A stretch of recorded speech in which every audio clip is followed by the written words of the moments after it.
মহিলারা কেন এবার জামাতকে চাচ্ছে? মহিলারা জামাতকে চাচ্ছে এই কারণেই, মহিলারা তার গর্ভ থেকে সৃষ্টি হয়েছে নবী রাসূলরা, তার গর্ভ থেকে সৃষ্টি হয়েছে এই কুলাঙ্গার বাংলার সন্তানরাও।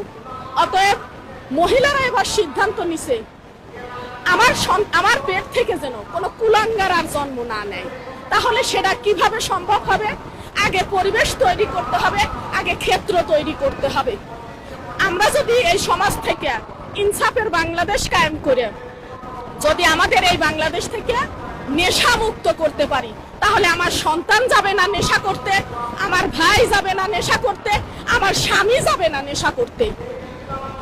এর পিছনেই তখনই গড়ি হবে একটা গর্বিত বাংলাদেশ, আর পরবর্তীতে নেতৃত্ব দেবে একটা শক্তিশালী নেতৃত্ব আসবে। এই কারণেই যদি মারাই আগে সচেতন হয়, তাহলেই